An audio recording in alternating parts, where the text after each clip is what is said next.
একটা টাকা দিয়ে পাঠিয়ে দাও না মেজদি, আমি কাল সকালেই পুজো দিয়ে তোমাকে প্রসাদ এনে দিব। সে খেলে তখনই অসুখ সেরে যাবে। দাও না মেজদি, আজকেই পাঠিয়ে।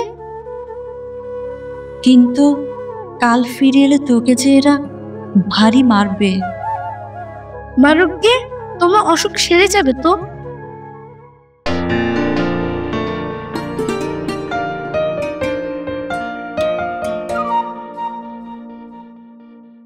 মূলত 14 বছরের কেষ্ট উপন্যাসের মূল চরিত্র, যার মা মারা যাবার পর থেকে সৎ বোনের বাড়িতে থাকা নিয়ে উপন্যাস সামনের দিকে আগাতে থাকে এবং সৎ বোনের বাসায় তার যে অমানসিক নির্যাতন ভোগ করতে হয়েছে তারই এক বর্ণনা আছে গল্পটিতে। আর এসব নিয়ে গপ্প আর যুক্তিতর্কের এবারের শ্রুতি নাটক। তাহলে শুরু করা যাক। কেষ্টর মা মুড়ি কড়াই ভাজিয়া চাহিয়া চিন্তিয়া অনেক দুঃখে কেষ্টধনকে 14 বছরেরটি করিয়া মারা গেলে গ্রামে তাহার আর দাঁড়াইবার স্থান রহিল না। বইমাত্র বড় বোন কাদম্বিনীর অবস্থা ভালো। সবাই কহিল, যা কেষ্ট, তোর দিদির বাড়িতে গিয়ে থাকবে। সে বড় মানুষ, বেশ থাকবি, যা। মায়ের দুঃখে কেষ্ট কাঁদিয়া কাটিয়া জ্বর করিয়া ফেলিল। শেষে ভালো হইয়া ভিক্ষা করিয়া শ্রাদ্ধ করিল। তারপরে ন্যাড়া মাথায় একটি ছোট পুটুলি সম্বল করিয়া দিদির বাড়ির রাজহাটে আসিয়া উপস্থিত হইল। দিদি তাহাকে চিনিত না। পরিচয় পাইয়া এবং আগমনের হেতু শুনিয়া একেবারে অগ্নিমূর্তি হইয়া উঠিল। রাম রাম, এ কি আপদ! সে নিজের নিয়মে ছেলেপুলে লইয়া ঘর সংসার পাতিয়া বসিয়াছিল। অকস্মাৎ এ কি উৎপাত! পাড়ার যে বুড়ো মানুষটি কেষ্টকে পথ চিনাইয়া সঙ্গে আসিয়াছিল তাহাকে কাদম্বিনী খুব কড়া কড়া 2-4 কথা শুনাইয়া দিয়া কহিল, ভারী আমার মাসিমার কুটুমকে ডেকে এনেছেন ভাত মারতে। মা না, সৎ মা, বজ্জাত মাগি, জ্যান্ত একদিন খোঁজ নিলে না। এখন মরে গিয়ে ছেলে পাঠিয়ে তত্ত্ব করেছেন। যাও বাপু, তুমি পরের ছেলে ফিরিয়ে নিয়ে যাও। এসব ঝঞ্ঝাট আমি পোয়াতে পারবো না। দিদি ঠাকুরুন, লক্ষ্মীর ভাড়ার তোমার কত দাস দাসী, অতিথি ফকির, কুকুর বেড়াল, এ সংসারে পাত পেতে পেতে মানুষ হয়ে যাচ্ছে। এ ছোড়া দুমুঠো খেয়ে বাইরে পড়ে থাকলে তুমি জানতেও পারবে না। বড় শান্ত সুবুধ ছেলে দিদি ঠাকুরুন।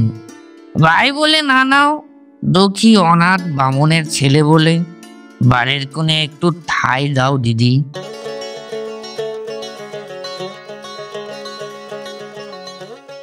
এই স্তুতিতে পুলিশের দারোগার মন ভেজে।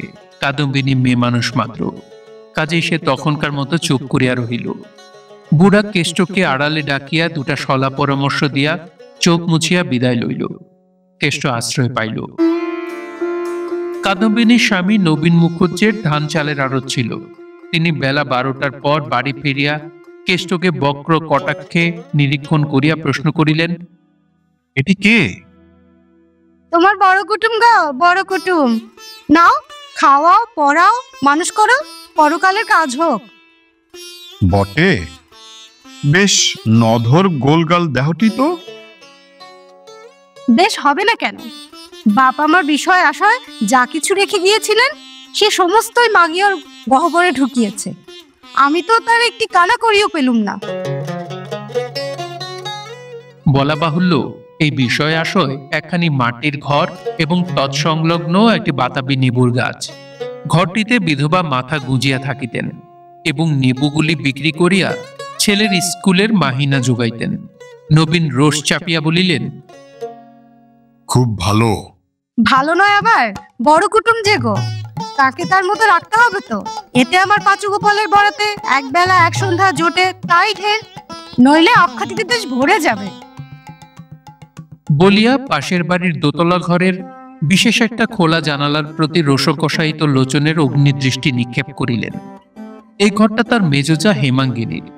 কেষ্ট বারান্দায় একধারে ঘাড় হেঁট করিয়া বসিয়া লজ্জায় মরিয়া যাইতেছিল। কাদম্বিনী ভাড়ারে ঢুকিয়া একটা নারিকেল মালার একটুখানি তেল আনিয়া তাহার পাশে ধরিয়া দিয়া কহিলেন, আর মায়া কান্না কাটতে হবে না, যাও পুকুর থেকে ডুব দিয়ে এসো। গেবলি ফুলের তেল তেল মাখা অভ্যেস নেই তো? হ্যাঁ গো, তুমি চান করতে যাবার সময় বাবুকে ডেকে নিয়ে যেও গো, নইলে ডুবে মরলে টলে বাড়ি শুদ্ধ লোকের হাতে দড়ি পড়বে। কেষ্ট ভাত খাইতে বসিয়াছিল। সে স্বভাবতই ভাতটা কিছু বেশি খাইত, তাহাতে কাল বিকাল হইতে খাওয়া হয় নাই। আজ এতখানি পথ হাঁটিয়া আসিয়াছে, বেলা হইয়াছে। নানা কারণে পাতের ভাতগুলি নিঃশেষ করিয়াও তাহার ঠিক ক্ষুধা মিটে নাই। নবীন অদূরে খাইতে বসিয়াছিলেন। লক্ষ্য করিয়া স্ত্রীকে কহিলেন, কেষ্টকে আরো দুটি ভাত দাও গো। দেই। বলিয়া কাদম্বিনী উঠিয়া গিয়া পরিপূর্ণ এক থালা ভাত আনিয়া সমস্তটা তাহার পাতে ঢালিয়া দিয়া উচ্চ হাস্য করিয়া কহিলেন, তবে হয়েছে, এ হাতির খোরাক নিত্য জোগাতে গেলে আমাদের আড়ত খালি হয়ে যাবে। ওবেলা দোকান থেকে মন 2 মোটা চাল পাঠিয়ে দিও, নইলে দেউলে হতে দেরি হবে না, তা বলে রাখছি। মর্মান্তিক লজ্জায় কেষ্টর মুখখানি আরো ঝুঁকিয়া পড়িল। সে এক মায়ের এক ছেলে, দুঃখিনী জননীর কাছে সরু চাল খাইতে পাইয়াছিল কিনা সে খবর জানি না, কিন্তু পেট ভরিয়া খাওয়ার অপরাধে কোনোদিন লজ্জায় মাথা হেট করিতে হয় নাই তাহা জানি। তাহার মনে পড়িল, হাজার বেশি খাওয়াও কখনো মায়ের মনের স্বাদ মিটাইতে পারে নাই। মনে পড়িল, এই সেদিনও ঘুড়ি লাটাই কিনিবার জন্যে 2 মুঠা ভাত বেশি খাইয়া পয়সা আদায় করিয়া লইয়াছিল। তাহার 2 চোখের কোণ বাহিয়া বড় বড় অশ্রুর ফোঁটা ভাতের থালার উপর নিঃশব্দে ঝরিয়া পড়িতে লাগিল। সে সেই ভাত মাথা গুঁজিয়া গিলিতে লাগিল। বা হাতটা তুলিয়া মুছিতে পর্যন্ত সাহস করিল না, পাছে দিদির চোখে পড়ে। অনতি পূর্বেই মায়া কান্না কাঁদার অপরাধে বকুনি খাইয়াছিল। সেই ধমক তাহার এত বড় মাতৃশোকেরও ঘাট চাপিয়া রাখিল। নবীনের পৈতৃক বাড়িটা 2 ভাগে ভাগ করিয়া লইয়াছিল। পাশের দোতলা বাড়িটা মেজ ভাই বিপিনের।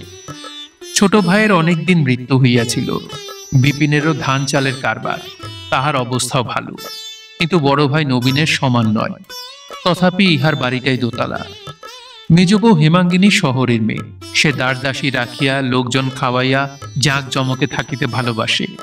পয়সা বাঁচাইয়া গরিবী চালে চলে না বলিয়াই বছর 4 পূর্বে 2 জায়ে কলহ করিয়া পৃথক হইয়াছিল। সে অবধি প্রকাশ্য কলহ অনেকবার হইয়াছে, অনেকবার মিটিয়াছে, কিন্তু মনোমালিন্য একদিনের জন্যও ঘুচে নাই। কারণ সেটা বড়জা কাদম্বিনীর একলার হাতে। তিনি পাকা লোক, ঠিক বুঝিতেন। ভাঙা হাড়ি জোড়া লাগে না। কিন্তু মেজবউ অত পাকা নয়, অমন করিয়া বুঝিতেও পারিত না। ঝগড়াটা প্রথমে সেই করিয়া ফেলিত বটে, কিন্তু সেই মিটাইবার জন্য, কথা কহিবার জন্য, খাওয়াইবার জন্য ভিতরে ভিতরে ছটফট করিয়া একদিন আস্তে আস্তে কাছে আসিয়া বসিত। শেষে হাতে পায়ে পড়িয়া কাঁদিয়া কাটিয়া ঘাট মানিয়া বড় যাকে নিজের ঘরে ধরিয়া আনিয়া ভাব করিত। এমনি করিয়া 2 জায়ের অনেক দিন কাটিয়াছে। আজ বেলা 3টা 3:30টার সময় হেমাঙ্গিনী এ বাড়িতে আসিয়া উপস্থিত হইল। কূপের পার্শ্বে সিমেন্ট বাঁধানো বেদির উপর রোদে বসিয়া কেষ্ট সাবান দিয়া একরাশ কাপড় পরিষ্কার করিতেছিল। কাদম্বিনী দূরে দাঁড়াইয়া অল্প সাবান ও অধিক গায়ের জোরে কাপড় কাচিবার কৌশলটা শিখাইয়া দিতেছিলেন। মেজজাকে দেখিবা মাত্র বলিয়া উঠিলেন, মা গো, ছোড়াটা কি নোংরা কাপড় চোপড় নিয়ে এসেছে? কথাটা সত্য। কেষ্ট সেই লাল পেড়ে ধুতিটা পরিয়া এবং চাদরটা গায়ে দিয়া কেহ কুটুম বাড়ি যায় না। দুটোকে পরিষ্কার করার আবশ্যক ছিল বটে, কিন্তু রজকের অভাবে ঢের বেশি আবশ্যক হইয়াছিল পুত্র পাঁচু গোপালের জোড়া 2 এবং তাহার পিতার জোড়া 2 পরিষ্কার করা। কেষ্ট আপাতত তাহাই করিতেছিল। হেমাঙ্গিনী চাহিয়াই টের পাইল বস্ত্রগুলি কাহাদের, কিন্তু সে উল্লেখ না করিয়া জিজ্ঞাসা করিল, ছেলেটি কে দিদি? ইতিপূর্বে নিজের ঘরে বসিয়া আড়ি পাতিয়া সে সমস্তই অবগত হইয়াছিল। দিদি ইতস্তত করিতেছেন দেখিয়া পুনরায় কহিলেন, দিব্যি ছেলেটি তো। মুখের বাপ তোমার মতোই দিদি। বলি, বাপের বাড়ির কেউ নাকি? আমার বইমাত্র ভাই। ওরে ও কেষ্ট, তোর মেজ দিদিকে একটা প্রণাম কর না রে। কি অসভ্য ছেলে বাবা, গুরুজনকে একটু নমস্কার করতে হয়, তাও কি তোর মা মাকে শিখিয়ে দিয়ে মরেনি রে? কেষ্ট থতমত খাইয়া উঠিয়া আসিয়া কাদম্বিনীর পায়ের কাছেই নমস্কার করাতে তিনি ধমকাইয়া উঠিলেন। মর হাবা চালা নাকি? কাকে প্রণাম করতে বললুম, কাকে এসে করলে? বস্তুত আসিয়া অবধি তিরস্কার ও অপমানের অবিশ্রাম আঘাতে তাহার মাথা বেঠিক হইয়া গিয়াছিল। তাহার বাজে ব্যস্ত হতবুদ্ধি হইয়া হেমাঙ্গিনীর পায়ের কাছে সরিয়া আসিয়া শির অবনত করিতেই সে হাত দিয়া ধরিয়া ফেলিয়া তাহার চিবুক স্পর্শ করিয়া আশীর্বাদ করিল। থাক থাক, হয়েছে ভাই, চিরজীবী হও। কেষ্ট মূঢ়ের মতো তাহার মুখপানে চাহিয়া রহিল।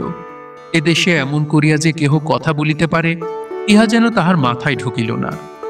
তাহার সেই কুণ্ঠিত ভীত অসহায় মুখখানির পানে চাহিবা মাত্রেই হেমাঙ্গিনীর বুকের ভিতরটা যেন মুচড়াইয়া কাঁদিয়া উঠিল।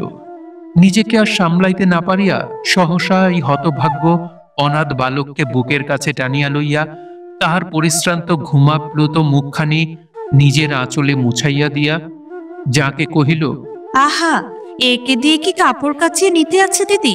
একটা চাকর ডাকুনি কেন? আমি তো তোমার মতো বড় মানুষ নই মেজবউ, যে বাড়িতে 10-20টা দাসী আছে। আমাদের গৃহস্থ ঘরে। কথাটা শেষ হইবার পূর্বেই হেমাঙ্গিনী নিজের ঘরের দিকে মুখ তুলিয়া মেয়েকে ডাকিয়া কহিল, উমা, শিবুকে একবার এ বাড়িতে পাঠিয়ে দে তো মা। বড় ঠাকুর আর পাঁচুর ময়লা কাপড়গুলো পুকুর থেকে কেচে শুকোতে দিক। দিদি, এবেলা কেষ্ট আর পাঁচু গোপাল আমার ওখানে খাবে দিদি। সে স্কুল থেকে এলে পাঠিয়ে দিও, আমি ততক্ষণ একে নিয়ে যাই। শোন কেষ্ট, ওর মতো আমিও তো দিদি হই, এসো আমার সঙ্গে এসো। বলিয়া তাহার হাত ধরিয়া নিজেদের বাড়ি চলিয়া গেল। কাদম্বিনী বাধা দিলেন না। অধিকন্তু হেমাঙ্গিনী প্রদত্ত এত বড় খোঁচাটাও নিঃশব্দে হজম করিলেন। তাহার কারণ, যে ব্যক্তি খোঁচা দিয়াছে সে এবেলা খরচটাও বাঁচাইয়া দিয়াছে। কাদম্বিনীর পয়সার বড় সংসারে আর কিছু ছিল না, তাই গাভী দুধ দিতে দাঁড়াইয়া পা ছুড়িলে তিনি সহিতে পারিতেন। সন্ধ্যার সময় কাদম্বিনী প্রশ্ন করিলেন, কি খেলি রে কেষ্ট? লুচি। কি দিয়ে খেলি? রুই মাছের মুড়োর তরকারি, সন্দেশ, রসগোল্লা। ইস, বলি মেজ ঠাকুরন মুড়োটা কার পাতে দিলেন? হঠাৎ এই প্রশ্নে কেষ্টর মুখখানি পাণ্ডুর হইয়া গেল। উদ্যত প্রহরণের সম্মুখে রজুবদ্ধ জানোয়ারের প্রাণটা যেমন করিয়া উঠে, কেষ্টর বুকের ভেতরটায় তেমনি ধারা করিতে লাগিল। দেরি দেখিয়া কাদম্বিনী কহিলেন, তোর পাতে বুঝি? গুরুতর অপরাধীর মতো কেষ্ট মাথা হেঁট করিল। অদূরে দাওয়ায় বসিয়া নবীন তামাক খাইতেছিলেন। কাদম্বিনী সম্বোধন করিয়া বলিলেন, বলি শুনলে তো? খুড়ি আপনার লোক, ব্যবহারটা দেখো। পাঁচু গোপাল আমার রুই মাছের মুড়ো বলতে অজ্ঞান। সে কি তা জানে না? তবে কোন আক্কেলে তার পাতে না দিয়ে বেনা বনে মুক্ত ছড়িয়ে দিলে? বলি, হারে কেষ্ট, সন্দেশ রসগোল্লা খুব পেট ভরে খেলি, সাত জন্মে তুই এসব চোখেও দেখিসনি। যারা দুটি ভাত পেলে বেঁচে যায় তাদের পেটে লুচি সন্দেশ কি হবে? কিন্তু আমি বলছি তোমাকে, কেষ্টকে মেজুগিনি বিগে না দেয় তো আমাকে কুকুর বলে ডেকো। নবীন মৌন হইয়া রহিলেন। কারণ স্ত্রী বিদ্যমানে মেজবউ তাহাকে বিগড়াইয়া ফেলিতে পারিবে এরূপ দুর্ঘটনা তিনি বিশ্বাস করিলেন না। তাহার স্ত্রীর কিন্তু স্বামীর উপরে ভরসা ছিল না, বরং 16 আনা ভয় ছিল সাদাসিধা ভালো মানুষ বলিয়া যে কেহ তাহাকে ঠকাইয়া লইতে পারে। সেই জন্য ছোট ভাই কেষ্টর মানসিক উন্নতি অবনতির প্রতি সেই অবধি তিনি প্রখর দৃষ্টি পাতিয়া রাখিতেন।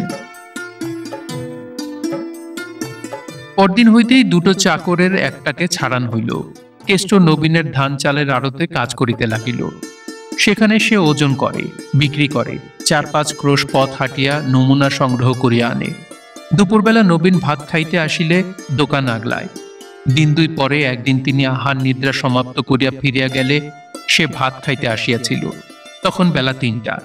কেষ্ট পুকুর হইতে স্নান করিয়া আসিয়া দেখিল দিদি ঘুমাইতেছেন। তাহার তখনকার ক্ষুধার তাড়নায় বোধ করি বাঘের মুখ হইতেও খাবার কাড়িয়া আনিতে পারিত, কিন্তু দিদিকে ডাকিয়া তুলিবে এ সাহস হইল না। রান্নাঘরের দাওয়ার একধারে চুপটি করিয়া দিদির ঘুম ভাঙার আশায় বসিয়াছিল। হঠাৎ ডাক শুনিল। কেষ্ট, সে আহ্বান কি স্নিগ্ধ হইয়াই তার কানে বাজিল। মুখ তুলিয়া দেখিল মেজদি তাহার দোতলার ঘরের জানালা ধরিয়া দাঁড়াইয়া আছেন। কেষ্ট একটিবার চাহিয়াই মুখ নামাইল। খানিক পরে হেমাঙ্গিনী নামিয়া আসিয়া সম্মুখে দাঁড়াইয়া জিজ্ঞাসা করিলেন, কদিন দেখিনি তো, এখানে চুপ করে বসে কেন? কেষ্ট, একে ক্ষুধায় অল্পেই চোখে জল আসে, তাহাতে এমন স্নেহার্দ্র কণ্ঠস্বর, তাহার দুচোখ টলটল করিতে লাগিল। সে ঘাড় হেট করিয়া রহিল, উত্তর দিতে পারিল না। মেজ খুড়িমাকে সব ছেলেমেয়েরা ভালোবাসত। তাহার গলার স্বর শুনিয়া কাদম্বিনীর ছোট মেয়ে ঘর হইতে বাহির আসিয়াই চেঁচাইয়া বলিল, কেষ্ট মামা, রান্নাঘরে তোমার ভাত থাকা আছে, খাও গে, মা খেয়ে দিয়ে ঘুমোচ্ছে। কেষ্টর এখনো খাওয়া হয়নি? তোর মা খেয়ে ঘুমোচ্ছ কি রে? হ্যাঁ কেষ্ট, আজ এত বেলা হলো কেন? কেষ্ট মামার রোজ তো এমনি বেলাই হয়, বাবা খেয়ে দিয়ে দোকানে ফিরে গেলে তবে তো ও খেতে আসে। হেমাঙ্গিনী বুঝিলেন কেষ্টকে দোকানের কাজে লাগান হইয়াছে, তাহাকে বসাইয়া খাওয়ানো হইবে এই আশা অবশ্য তিনি করেন নাই।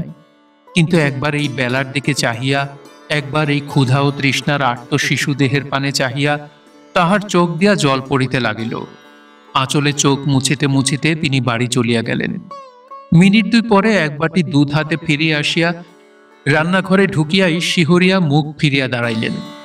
কেষ্ট খাইতে বসিয়াছিল। একটা পিতলের থালার উপর ঠান্ডা শুকনা ডেলা পাকনা ভাত, এক পাশে একটুখানি ডাল ও কি একটু তরকারির মতো। দুধটুকু পাইয়া তাহার মলিন মুখখানি হাসিতে ভরিয়া গেল। হেমাঙ্গিনী দ্বারের বাহিরে আসিয়া দাঁড়াইয়া রহিলেন। কেষ্ট খাওয়া শেষ করিয়া পুকুরে আচাইতে চলিয়া গেলে একটিবার মুখ বাড়াইয়া দেখিলেন পাতে গোনা একটি ভাতও পড়িয়া নাই। ক্ষুধার জ্বালায় সে সেই অন্ন নিঃশেষ করিয়া খাইয়াছে। হেমাঙ্গিনীর ছেলে ললিত প্রায় সেই বয়সী। নিজের অবর্তমানে নিজের ছেলেকে এই অবস্থায় হঠাৎ কল্পনা করিয়া ফেলিয়া কান্নার ঢেউ তাহার কণ্ঠ পর্যন্ত ফেনাইয়া উঠিল। তিনি সেই কান্না চাপিতে চাপিতে বাড়ি চলিয়া গেলেন। সর্দি উপলক্ষ করিয়া হেমাঙ্গিনীর মাঝে মাঝে জ্বর হইত। দিন দুই থাকিয়া আপনি ভালো হইয়া যাইত। দিন কয়েক পরে এমন একটু জ্বর বোধ হওয়ায় সন্ধ্যার পর বিছানায় পড়িয়াছিলেন। ঘরে কেহ নাই। হঠাৎ মনে হইল কে যেন অতি সন্তর্পণে কবাটের আড়ালে দাঁড়াইয়া উকি মারিয়া দেখিতেছে। কিরে, কে রে ওখানে দাঁড়িয়ে? ললিত? আমি। কে আমি রে? আয়, ঘরে এসে বস। কেষ্ট আরো একটু সরিয়া আসিয়া মলিন কোঁচার খুঁট খুলিয়া দুটি আত পাকা পেয়ারা বাহির করিয়া বলিল, জ্বরের উপর খেতে বেশ। কোথায় পেলি রে? আমি কাল থেকে লোকের কত খোসামেত করছি, কেউ এনে দিতে পারিনি। বলিয়া পেয়ারা শুদ্ধ কেষ্টর হাতখানি ধরিয়া কাছে বসাইলেন। কেষ্ট লজ্জায় আহ্লাদে আরক্ত মুখ হেট করিল। যদিও এটা পেয়ারার সময় নয়, হেমাঙ্গিনীও খাইবার জন্য ব্যাকুল হইয়া উঠেন নাই। তথাপি এই দুটি সংগ্রহ করিয়া আনিতে দুপুরবেলার সমস্ত রোদটা কেষ্টর মাথার উপর দিয়া বহিয়া গিয়াছিল। হেমাঙ্গিনী জিজ্ঞাসা করিলেন, হ্যাঁ কেষ্ট, কে তোকে বললে আমার জ্বর হয়েছে? কে বললে রে আমি পেয়ারা খেতে চেয়েছি? কেষ্ট তাহারও জবাব দিল না। সে সেই যে মুখ হেট করিল, আর তুলিতেই পারিল না। ছেলেটি যে অতিশয় লাজুক ও ভীরু স্বভাব হেমাঙ্গিনী তাহা পূর্বেই টের পাইয়াছিলেন। তখন তাহার মাথায় মুখে হাত বুলাইয়া দিয়া আদর করিয়া দাদা বলিয়া ডাকিয়া আরো কত কি কৌশলে তাহার ভয় ভাঙ্গাইয়া অনেক কথা জানিয়া লইলেন। বিস্তর অনুসন্ধানে পেয়ারা সংগ্রহ করিবার কথা হইতে শুরু করিয়া তাহাদের দেশের কথা, মায়ের কথা, খাওয়া দাওয়ার কথা, দোকানে কি কাজ করিতে হয় তাহার কথা একে একে সমস্ত বিবরণ শুনিয়া লইয়া চোখ মুছিয়া বলিলেন, এই তোর মেজদিকে কখনো কিছু লুকোস না কেষ্ট। যখন দরকার হবে চুপি চুপি এসে চেয়ে নিস, নিবি তো? আচ্ছা। সত্যকার স্নেহ যে কি তাহা দুঃখী মায়ের কাছে কেষ্ট শিখিয়াছিল। এই মেজদির মধ্যে তাহাই আস্বাদ করিয়া কেষ্ট রুদ্ধ মাতৃশোক আজ গলিয়া ঝরিয়া গেল। উঠিবার সময় সে মেজদির পায়ের ধুলা মাথায় লইয়া যেন বাতাসে ভাসিতে ভাসিতে বাহির হইয়া আসিল। কিন্তু তাহার দিদির আক্রোশ তাহার প্রতি প্রতিদিনই বাড়িয়াই চলিতে লাগিল। কারণ সে সৎমার ছেলে, সে নিরুপায়। অখ্যাতির ভয়ে তাহাকে তাড়াইয়া দেওয়াও যায় না, বিলাইয়া দেওয়াও যায় না। সুতরাং যখন রাখিতেই হইবে, তখন যতদিন তাহার দেহ বহে ততদিন কষিয়া খাটাইয়া লওয়াই ঠিক। সমস্ত দুপুর দোকান পালিয়ে কোথায় ছিলে রে কেষ্ট? বল শিগগির। কেষ্ট তথাপি নিরুত্তর হইয়া রহিল। মৌন থাকিলে যাহাদের রাগ পড়ে কাদম্বিনী সে দলের নহেন। অতএব কথা বলাইবার জন্য তিনি যতই জেদ করিতে লাগিলেন, বলাইতে না পারিয়া তাহার ক্রোধ এবং রোগ ততই চড়িয়া উঠিতে লাগিল। অবশেষে পাঁচু গোপালকে ডাকিয়া তাহার দুই কান পুনঃ পুনঃ মলাইয়া দিলেন এবং তাহার জন্য রাত্রে হাঁড়িতে চাল লইলেন না। আঘাত যতই গুরুতর হোক, প্রতিহত হইতে না পাইলে লাগে না। পর্বত শিখর হইতে নিক্ষেপ করিলেই হাত পা ভাগে না, শুধু তখনই যখন পদতল পৃষ্ঠ কঠিন ভূমি সেই বেগ প্রতিরোধ করে। ঠিক তাহাই হইয়াছিল কেষ্টর। মায়ের মরণ যখন পায়ের নিচের নির্ভর স্থলটুকু তাহার একেবারে বিলুপ্ত করিয়া দিল, তখন হইতে বাহিরের কোনো আঘাতই তাহাকে আঘাত করিয়া ধূলিসাৎ করিয়া দিতে পারিত না। সে দুঃখীর ছেলে, কিন্তু কখনো দুঃখ পায় নাই। লাঞ্ছনা গঞ্জনার সহিত তাহার পূর্ব পরিচয় ছিল না। তথাপি এখানে আসা অবধি কাদম্বিনীর দেওয়া কঠোর দুঃখ কষ্ট সে যে অনায়াসে সহ্য করিতে পারিতেছিল, সে শুধু পায়ের তলায় অবলম্বন ছিল না বলিয়াই। কিন্তু আজ আর পারিল না। আজ সে হেমাঙ্গিনীর মাতৃস্নেহের নির্ভর ভিত্তিক সন্ধান পাইয়াছিল। তাই আজিকার এই অত্যাচার অপমান তাহাকে একেবারে ব্যাকুল করিয়া দিল। মাতা পুত্র এই নিরপরাধ নিরাশ্রয় শিশুকে শাসন করিয়া, লাঞ্ছনা করিয়া, অপমান করিয়া, দণ্ড দিয়া চলিয়া গেলেন। সে অন্ধকার ভূমিশয্যায় পড়িয়া আজ অনেকদিন পর আবার মাকে স্মরণ করিয়া মেজদির নাম করিয়া ফুলিয়া ফুলিয়া কাঁদিতে লাগিল। পরদিন সকালে কেষ্ট হঠাৎ গুটি গুটি ঘরে ঢুকিয়া হেমাঙ্গিনীর পায়ের কাছে বিছানার একপাশে আসিয়া বসিল। হেমাঙ্গিনী পা দুইটি একটু গোটাইয়া লইয়া সস্নেহে বলিলেন, দোকানে যাসনি কেষ্ট? এইবার যাব। দেরি করিস নে দাদা, এই বেলা যা, নইলে এক্ষুনি আবার গালাগালি করবে। যাই। বলিয়া সে উঠিয়া দাঁড়াইল। কেষ্টর বুক একবার আরক্ত, একবার পাণ্ডুর হইল। একবার ইতস্তত করিয়া কি একটা বলিতে গিয়া আবার চুপ করিল। হেমাঙ্গিনী তাহার মনের কথা যেন বুঝিলেন। কিছু বলবি আমায়? কাল কিছু খাইনি মেজদি। কাল থেকে খাসনি? বলিস কি কেষ্ট? কিছুক্ষণ পর্যন্ত হেমাঙ্গিনী স্থির হইয়া রহিলেন। তাহার পর দুই চোখ জলে পূর্ণ হইয়া গেল। সেই জল ঝরঝর করিয়া ঝরিতে লাগিল। তাহার হাত ধরিয়া টানিয়া আর একবার কাছে বসাইয়া একটি একটি করিয়া কথা শুনিয়া লইয়া বলিলেন, কাল রাত্রিরে কেন এলি নে? আমার মাথা দিব্যি রইল ভাই। আজ থেকে আমাকে তোর সেই মরা মা বলে মনে করবি। যথাসময়ে সমস্ত কথা কাদম্বিনীর কানে গেল। তিনি নিজের বাড়ি হইতে মেজ বউকে ডাক দিয়া বলিলেন, ভাইকে কি খাওয়াতে পারিনি যে তুমি অত কথা গায়ে পড়ে বলতে গেছো? যদি গায়ে পড়েই বলে থাকি তাতেই বা দোষ কি? তোমার ছেলেটাকে ডেকে এনে আমি যদি এমন করে বলি, তোমার মানটি কোথায় থাকে শুনি? তুমি এমন করে লাই দিলে আমি তাকে শাসন করি কি করে বলো দেখি? দিদি, 15-16 বছর একসঙ্গে ঘর করছি, তোমাকে আমি চিনি। পেটে মেরে আগে তোমার নিজের ছেলেকে শাসন করো, তারপরে পরের ছেলেকে করো। তখন গায়ে পড়ে কথা কইতে যাব না। আমার পাঁচু গোপালের সঙ্গে তুলনা, দেবতার সঙ্গে বাদরের তুলনা, এরপরে আরো যে কি তুমি বলে বেড়াবে তাই ভাবি মেজ বউ। কে দেবতা কে বাদর সে আমি জানি, কিন্তু আর আমি কিছুই বলবো না দিদি। যদি বলি তো এই যে তোমার মতো নিষ্ঠুর, তোমার মতো বেহায়া মেয়ে মানুষ আর সংসারে নেই। বলিয়া তিনি প্রত্যুত্তরের অপেক্ষা না করিয়াই জানালা বন্ধ করিয়া দিলেন।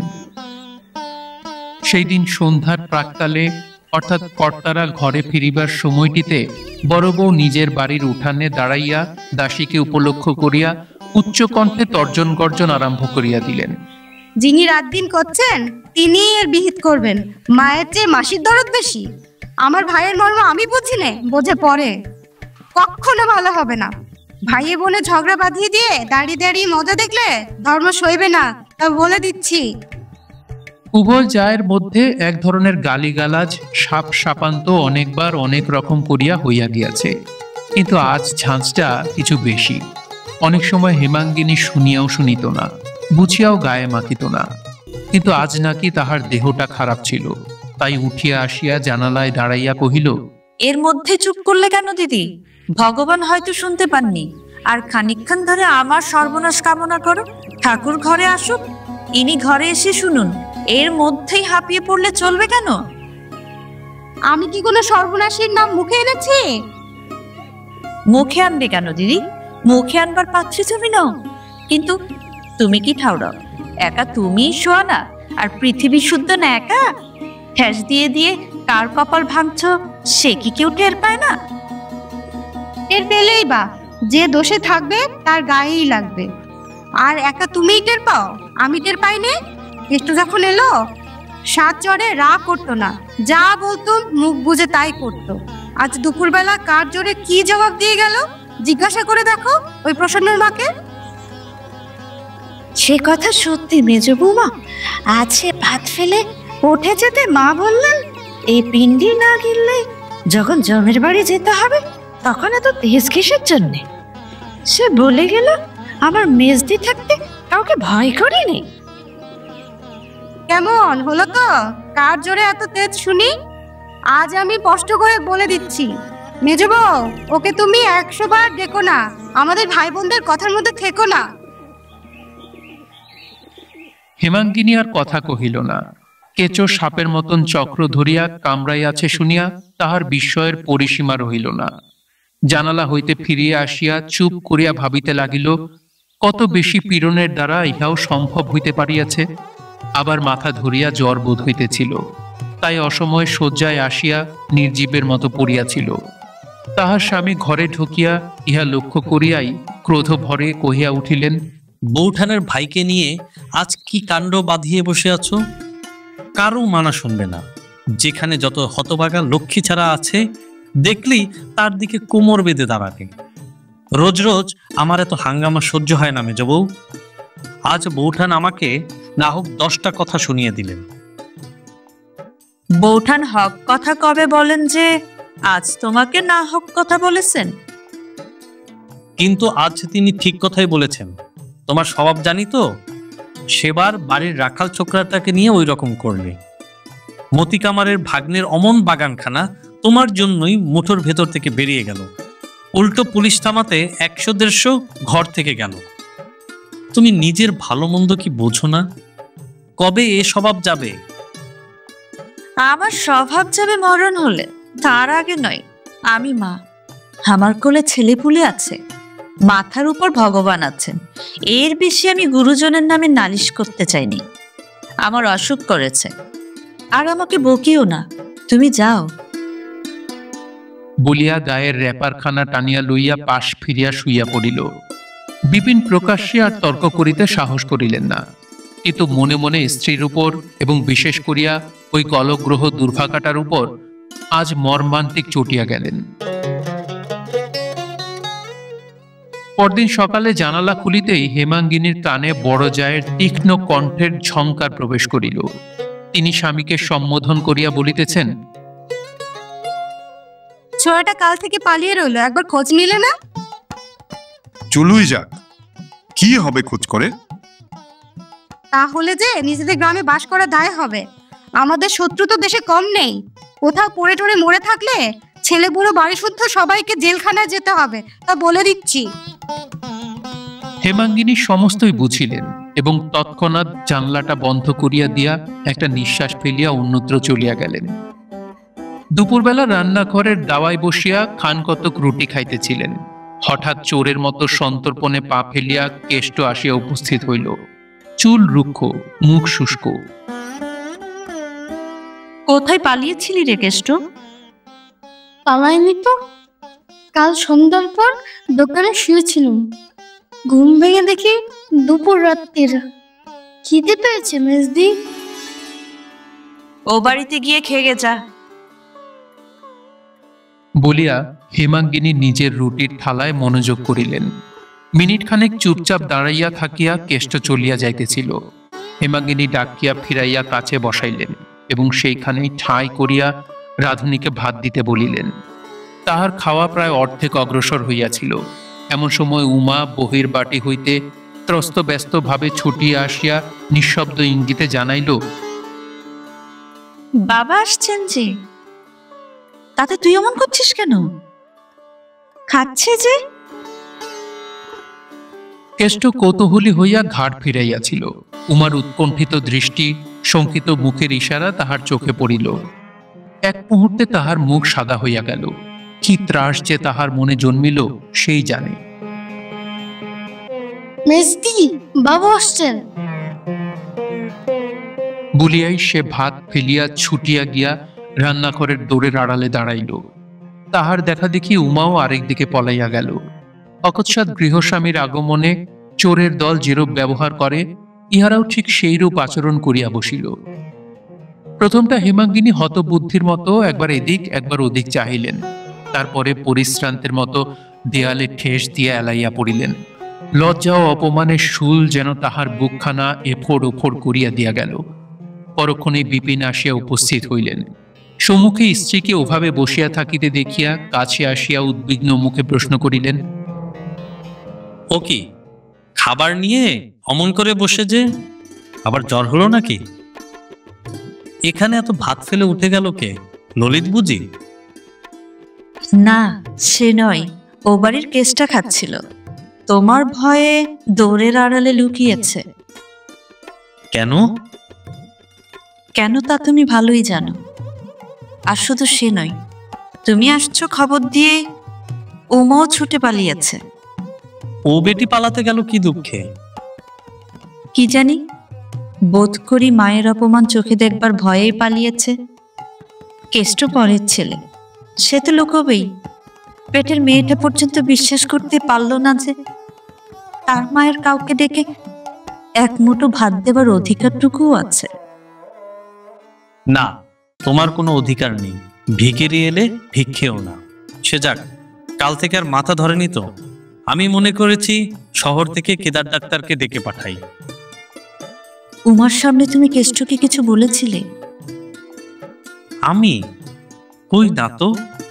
ও হ্যাঁ হ্যাঁ হ্যাঁ, সেদিন যেন মনে হচ্ছিল বলেছিলাম বউঠান রাগ করেন, দাদা বিরক্ত হন। উমা বোধ করি সেখানে দাঁড়িয়েছিল। কি জানো? জানি। বলিয়া হেমাঙ্গিনী কথাটা চাপা দিলেন। বিপিন ঘরে ঢুকিতেই তিনি কেষ্টকে বাহিরে ডাকিয়া বলিলেন, কেষ্ট, এ চারটে পয়সা নিয়ে দোকান থেকে মুড়ি টুড়ি কিছু কিনে খেয়ে যা। খিদে পেলে আর আসিস নে আমার কাছে। তোর মেজদির এমন জোর নেই যে সে বাইরের মানুষকে এক মুঠো ভাত খেতে দেয়। কেষ্ট নিঃশব্দে চলিয়া গেল। ঘরের ভিতর দাঁড়াইয়া বিপিন তাহার পানে চাহিয়া ক্রোধে দাঁত কড়মড় করিলেন। দিন ৫-৬ পরে একদিন বৈকালে বিপিন অত্যন্ত বিরক্ত মুখে ঘরে ঢুকিয়া বলিলেন, এসব কি তুমি শুরু করলে মেজবউ? কেষ্ট তোমার কে যে একটা পরের ছেলে নিয়ে দিন রাত আপনা আপনির মধ্যে লড়াই করে বেড়াচ্ছ? আজ দেখলাম দাদা পর্যন্ত ভারী রাগ করেছেন। অনতিপূর্বে নিজের ঘরে বসিয়া বড় বউ স্বামীকে উপলক্ষ ও মেজ বউকে লক্ষ্য করিয়া চিৎকার শব্দে যে সকল অপভাষায় তীর ছুড়িয়াছিলেন, তাহার একটিও নিষ্ফল হয় নাই। সব কটি আসিয়াই হেমাঙ্গিনীকে বিধিয়াছিল এবং প্রত্যেকটি মুখে করিয়া যে পরিমাণ বিষ বহিয়া আনিয়াছিল, তাহার সহিত জ্বালাটাও কম জ্বলিতেছিল না। কিন্তু মাঝখানে ভাসুর বিদ্যমান থাকায় হেমাঙ্গিনী সহ্য করা ব্যতীত প্রতিকারের পথ পাইতেছিল না। আগেকার দিনে যেমন যবনেরা গরু সম্মুখে রাখিয়া রাজপুত সেনার উপর বাণ বর্ষণ করিত, যুদ্ধ জয় করিত, বড় বউ মেজ বউকে আজকাল প্রায়ই তেমনি জব্দ করিতেছিলেন। স্বামীর কথায় হেমাঙ্গিনী দপ করিয়া জ্বলিয়া উঠিল। বলো কি? তিনি পর্যন্ত রাগ করেছেন? এত বড় আশ্চর্য কথা শুনলে হঠাৎ বিশ্বাস হয় না যে। এখন কি করলে রাগ থামবে বলো? হাজার হলেও গুরুজনের সম্বন্ধে কি? সব জানি। ছেলে মানুষটি নয় যে, গুরুজনের মান মর্যাদা বুঝি নেই, কিন্তু ছোড়াটাকে ভালোবাসি বলেই যেন ওরা আমাকে দেখিয়ে দেখিয়ে ওকে দিবারাত্র বিততে থাকেন। তাহার কণ্ঠস্বর কিছু নরম শুনাইল, কারণ হঠাৎ ভাসুরের সম্বন্ধে শ্লেষ করিয়া ফেলিয়া সে নিজেই মনে মনে অপ্রতিভ হইয়াছিল।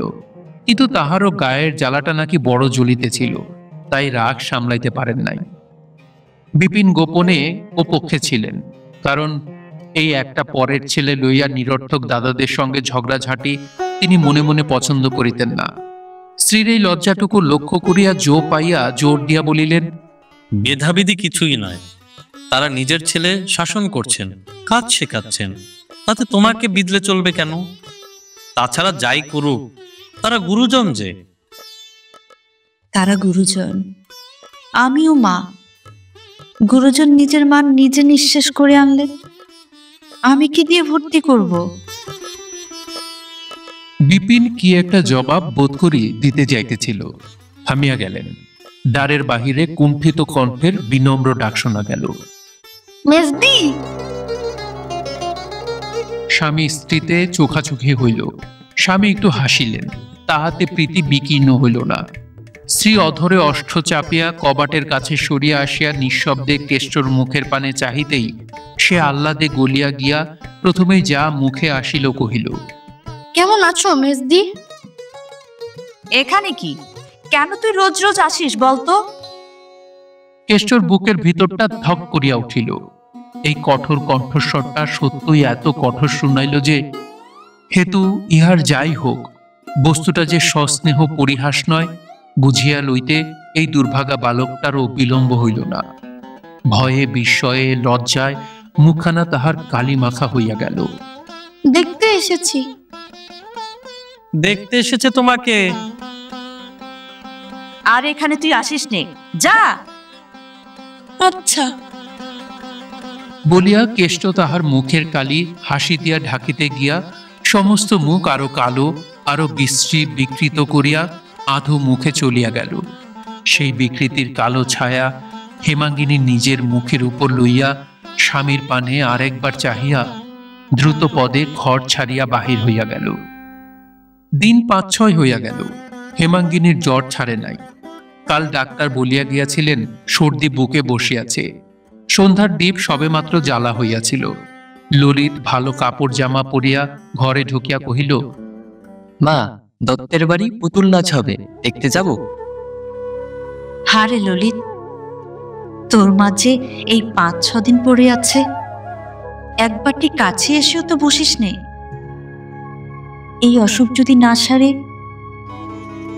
যদি মরে যাই, কি করিস তুই? খুব কাঁদিস। যা সেরে যাবে বলিয়া ললিত মায়ের বুকের উপর একটা হাত রাখিল। মা ছেলের হাতখানি হাতে লইয়া চুপ করিয়া রহিলেন। জ্বরের উপরে স্পর্শ তাহার সর্বাঙ্গ জুড়াইয়া দিতে লাগিল। ইচ্ছা করিতে লাগিল এমন করিয়া বহুক্ষণ কাটান, কিন্তু একটু পরেই ললিত উসখুস করিতে লাগিল।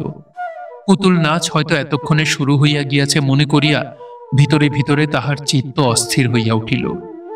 ছেলের মনের কথা বুঝিতে পারিয়া মা মনে মনে হাসিয়া বলিলেন, আচ্ছা যা, দেখে আয়, বেশি রাত করিস নে যেন। মা, একটা কথা বলবো? একটা টাকা চাই তো, ওই কুলুঙ্গিতে আছে, নিগে দেখিস, বেশি নিস না যেন। না মা, টাকা চাই নেই, বলি তুমি শুনবে? টাকা চাই নেই? তবে কি কথা রে? কেষ্ট মামাকে একবার আসতে দেবে, ঘরে ঢুকবে না। ওই দোরগোড়া থেকে একটিবার তোমাকে দেখেই চলে যাবে।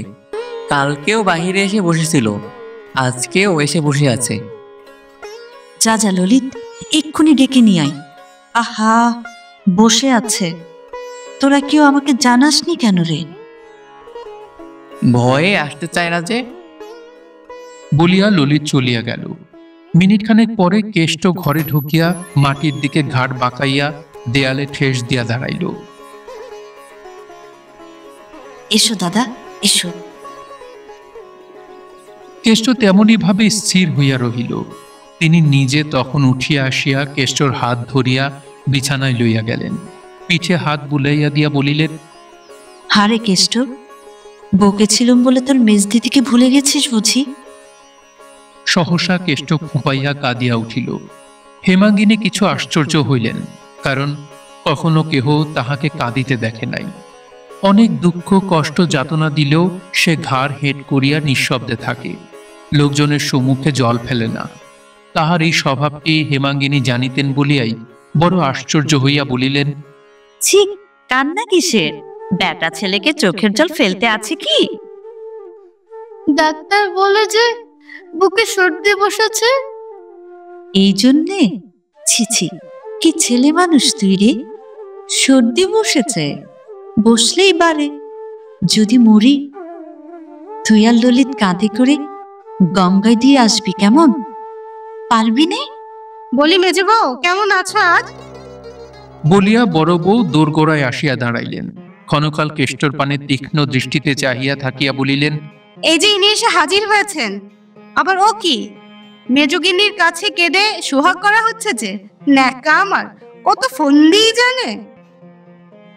দিদি, আমার 6-7 দিন জ্বর। তোমার পায়ে পড়ি, আজ তুমি যাও। তোমাকে তো বলিনি মেজে বউ, নিজের ভাইকে শাসন করছি, তুমি এমন মার মুখে হয়ে উঠছো কেন? শাসন তো রাত্রি দিনই চলছে, বাড়ি গিয়ে করো। এখানে আমার সামনে করবার দরকার নেই, করতেও দেব না। কেন, তুমি বাড়ি থেকে তাড়িয়ে দেবে নাকি? আমার বড় অসুখ দিদি, তোমার দুটি পায়ে পড়ি, হয় চুপ করো, নয় যাও। নিজের ভাইকে শাসন করতে পাবো না? বাড়ি গিয়ে করো গে। সে আজ ভালো করেই হবে, আমার নামে লাগানো ভাগানো আজ বার করবই। জাত মিথ্যুক কোথাকার, বললুম ঘরে দড়ি নেই, কেষ্ট দুয়াটি পাট কেটে দে না। না দিদি, পায়ে পড়ি, পুতুল নাচ দেখে আসি। এই বুঝি পুতুলের নাচ হচ্ছে রে? বলিয়া কাদম্বিনী গুম গুম করিয়া পা ফেলিয়া চলিয়া গেলেন।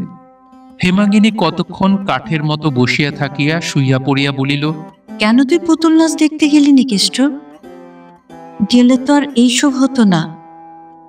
আসতে যখন তোকে ওরা দেয় না ভাই, তখন আর আসিস নি আমার কাছে। কেষ্ট আর কথাটি না কহিয়া আস্তে আস্তে চলিয়া গেল, কিন্তু তৎক্ষণাৎ ফিরিয়া আসিয়া বলিল, আমাদের গায়ের বিশালাক্ষী ঠাকুর বড় জাগ্রত মেজদি, পুজো দিলে অসুখ সেরে যায়, দেও না মেজদি। এইমাত্র নিরর্থক ঝগড়া হইয়া যাওয়ায় হেমাঙ্গিনীর মনটা ভারী বিগড়াইয়া গিয়াছিল। ঝগড়াঝাটি তো হয়, সেজন্যও নয়। এমন একটা রসালো ছুতা পাইয়া এই হতভাগার দুর্দশা যে কিরূপ হইবে, আসলে সেই কথাটা মনে মনে তোলপাড় করিয়া তাহার বুকের ভিতরটা ক্ষোভে ও নিরুপায় আক্রোশে জ্বলিয়া উঠিয়াছিল। কেষ্ট ফিরিয়া আসিতেই হেমাঙ্গিনী উঠিয়া বসিল এবং কাছে বসাইয়া গায়ে হাত বুলাইয়া দিয়া কাঁদিয়া ফেলিল। চোখ মুছিয়া বলিল, আমি ভালো হয়ে তোকে লুকিয়ে পুজো দিতে পাঠিয়ে দেব। পারবি একলা যেতে? একলা যেতে খুব পারবো। তুমি আজকে আমাকে একটা টাকা দিয়ে পাঠিয়ে দাও না মেজদি, আমি কাল সকালেই পুজো দিয়ে তোমাকে প্রসাদ এনে দিব। সে খেলে তখনই অসুখ সেরে যাবে।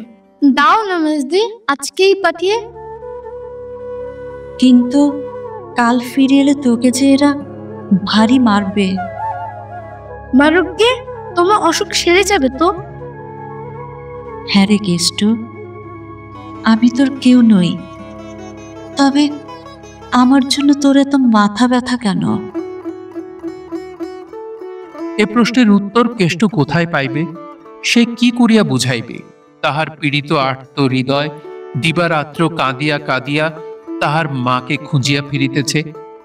একটুখানি মুখপানে চাহিয়া থাকিয়া বলিল, তোমার অসুখ যে সারছে না মেজদি, বুকে সর্দি বসেছে যে। আমার সর্দি বসেছে, তাতে তোর কি? তোর এত ভাবনা হয় কেন? আশ্চর্য, ভাবনা হবে না মেজদি? বুকে সর্দি বসা যে বড় খারাপ। অসুখ যদি বেড়ে যায় তাহলে? তাহলে তোকে ডেকে পাঠাবো, কিন্তু না ডেকে পাঠালে আর আসিস নে ভাই। কেন মেজদি? না, তোকে আর আমি এখানে আসতে দেব না।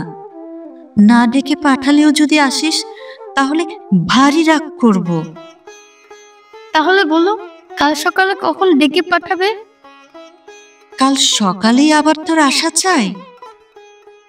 আচ্ছা, সকালে না হয় দুপুর বেলায় আসবো মেজদি। তাহার চোখে মুখে এমনই একটা ব্যাকুল অনুনয় ফুটিয়া উঠিল যে হেমাঙ্গিনী মনে মনে ব্যথা পাইলেন। কিন্তু আর তো তাহার কঠিন না হইলে নয়।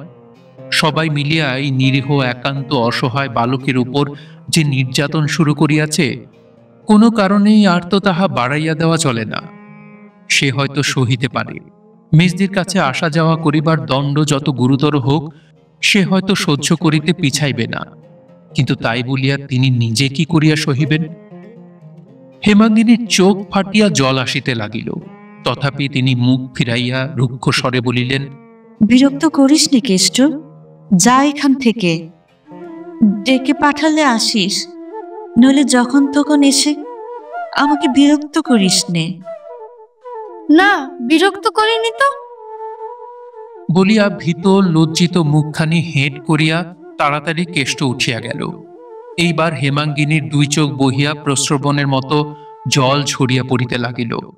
তিনি সুস্পষ্ট দেখিতে লাগিলেন এই নিরুপায় অনাথ ছেলেটা মা হারাইয়া তাকেই মা বলিয়া আশ্রয় করিতেছে। তাহারই আঁচলের অল্প একটুখানি মাথায় টানিয়া লইবার জন্য কাঙালের মতো কি করিয়াই না বেড়াইতেছে। হেমাঙ্গিনী চোখ মুছিয়া মনে মনে বলিলেন, কেষ্ট, মুখখানে অমন করে গেলি ভাই, কিন্তু তোর এই মেজদি যে তোর চেয়েও নিরুপায়।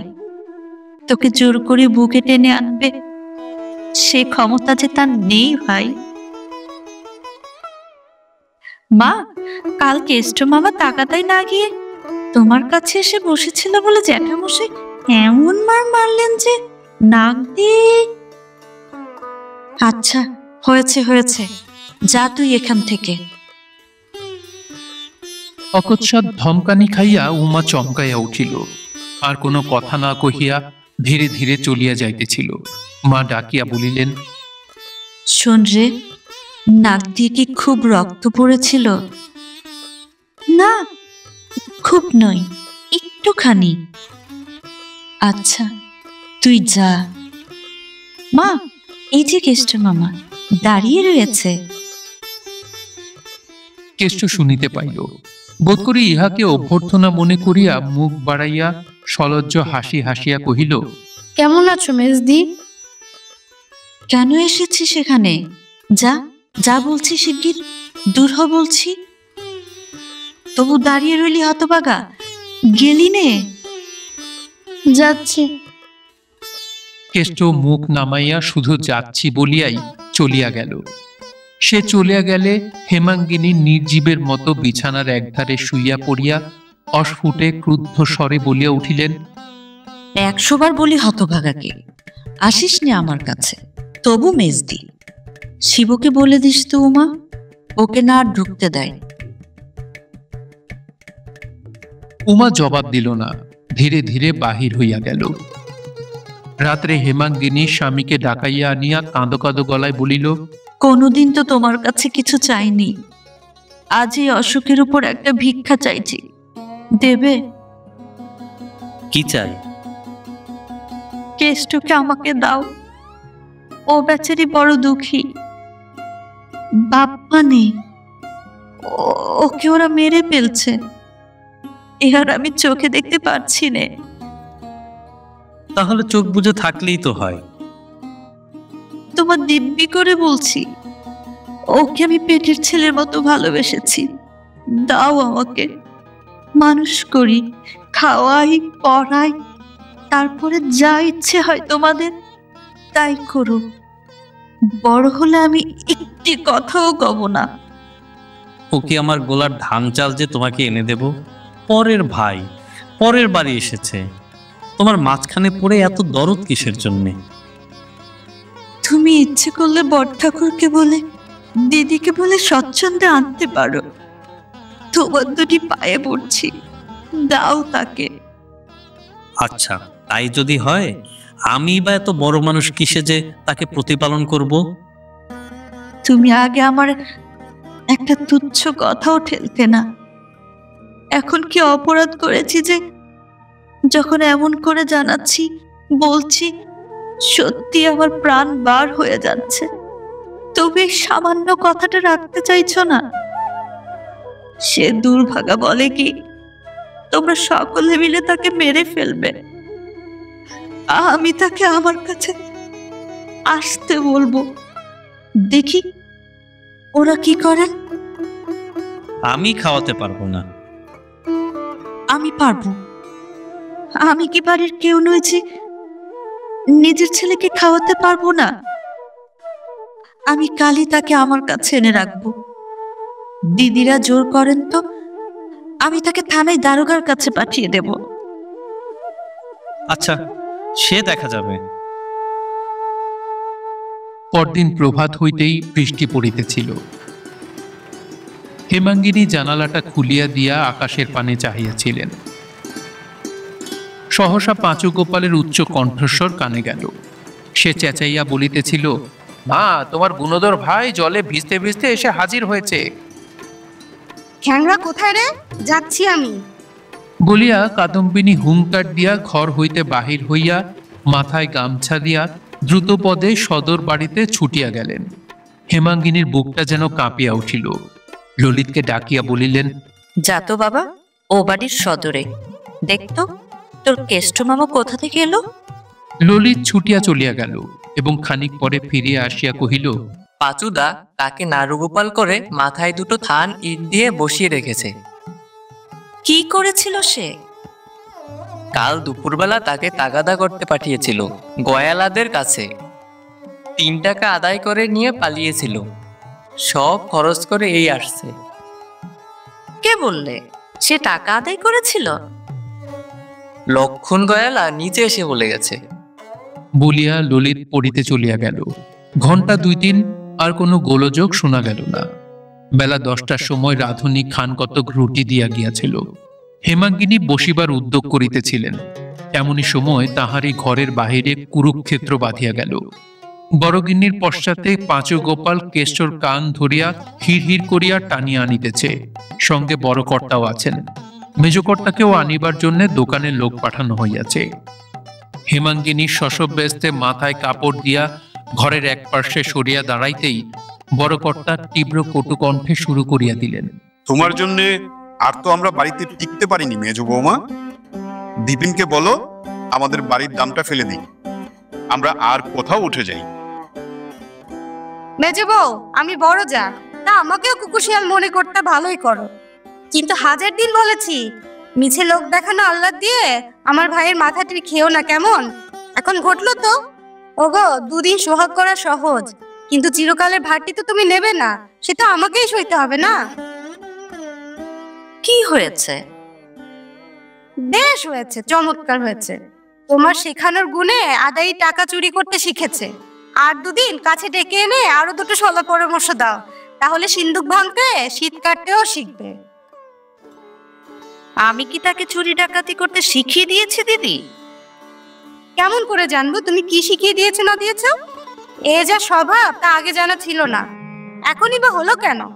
এত লুকোচুরির কথাবার্তাই বা তোমাদের কি? এত আহ্লাদ দেওয়াই বা কি জন্যে?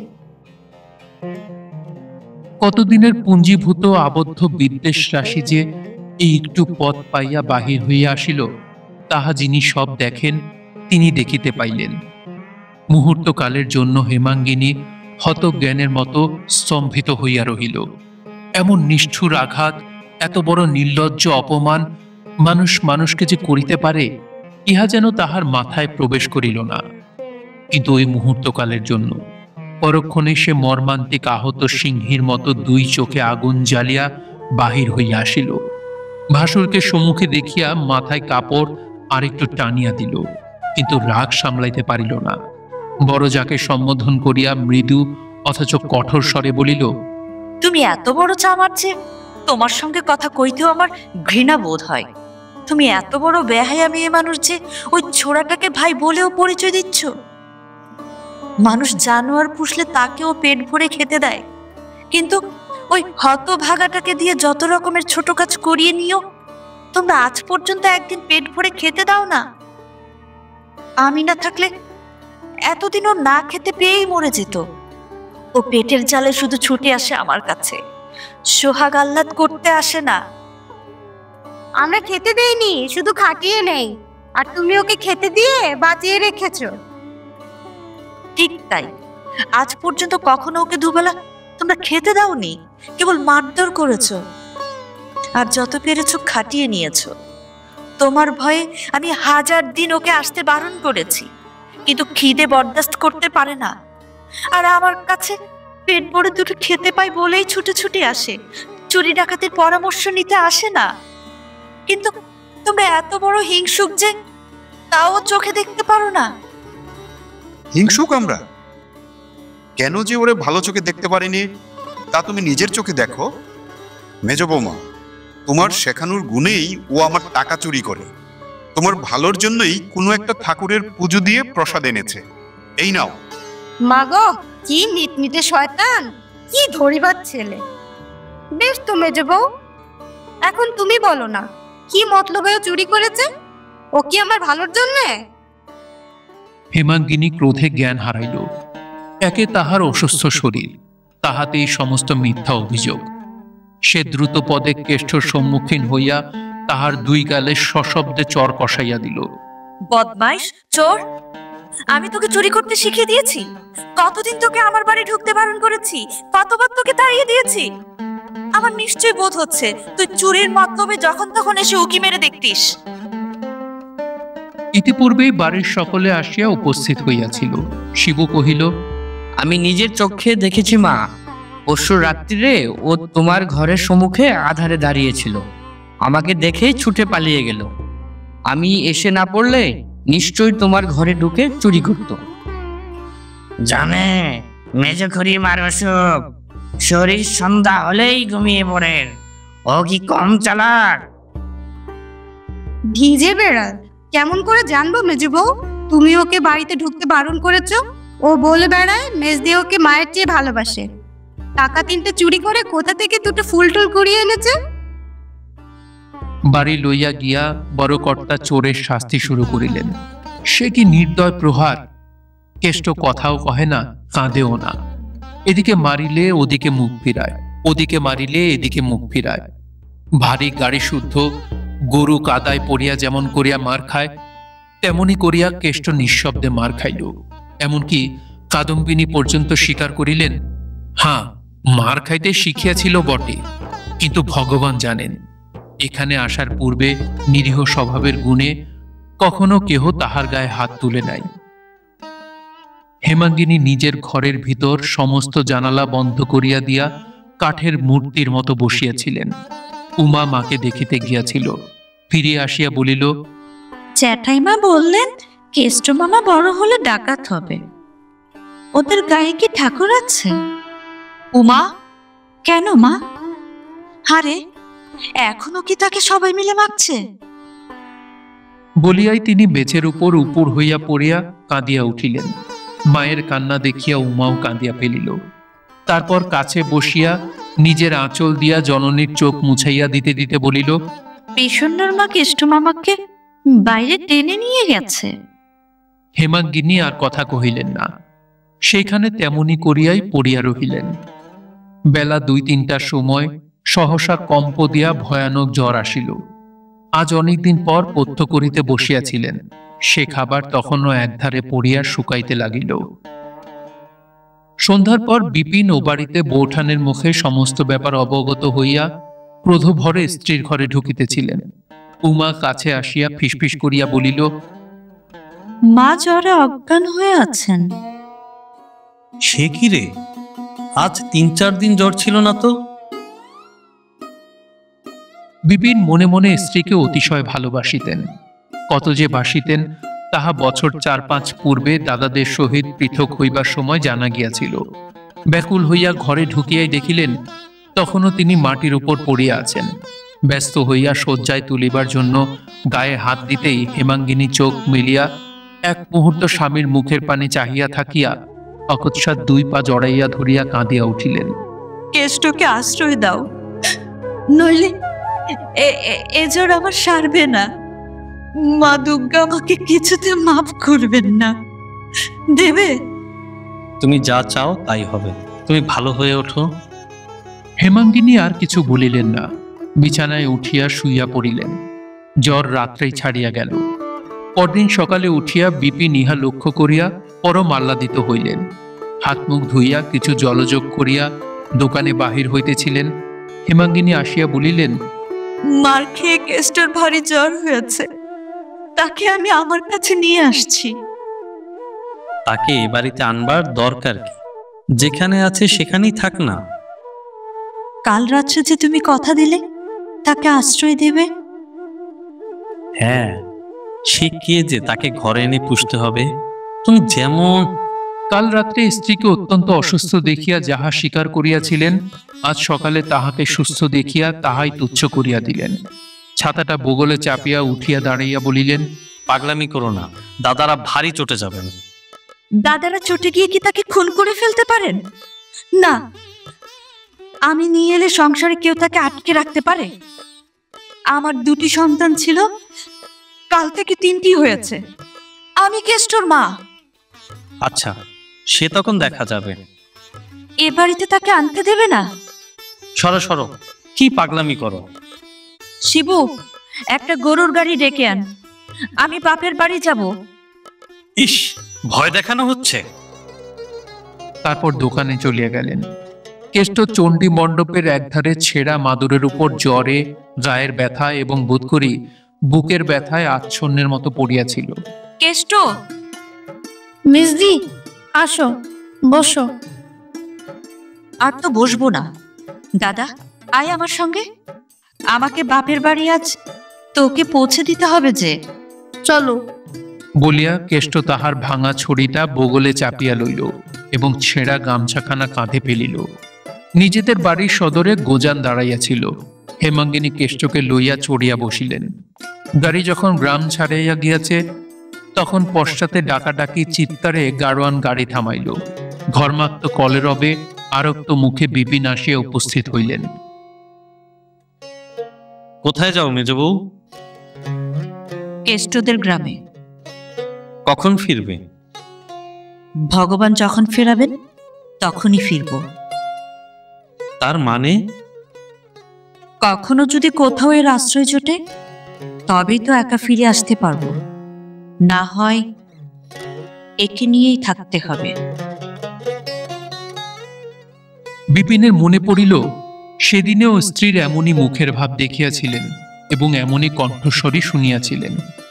যেদিন মতি কামারের নিঃসহায় ভাগিনের বাগানখানি বাঁচাইবার জন্য তিনি একাকী সমস্ত লোকের বিরুদ্ধে দাঁড়াইয়াছিলেন। মনে পড়িল এ মেজবউ সে নয় যাহাকে চোখ রাঙাইয়া টলানো যায়। বিপিন নম্র স্বরে বলিলেন, মাফ করো মেজবউ, বাড়ি চলো। আমাকে তুমি মাফ করো, কাজ না সেরে আমি কোনো মতেই বাড়ি ফিরতে পারবো না। বিপিন আর এক মুহূর্ত স্ত্রীর শান্ত দৃঢ় মুখের পানে নিঃশব্দে চাহিয়া রহিলেন। তাহার পর সহসা সম্মুখে ঝুঁকিয়া পড়িয়া কেষ্টর ডান হাতটা ধরিয়া ফেলিয়া বলিলেন, কেষ্ট, তোর মেজদিকে তুই বাড়িতে ফিরিয়ে নিয়ে আয় ভাই। শপথ করছি আমি বেঁচে থাকতে তোদের 2 ভাই বোনকে আজ থেকে কেউ পৃথক করতে পারবে না। আয় ভাই, তোর মেজদিকে নিয়ে আয়।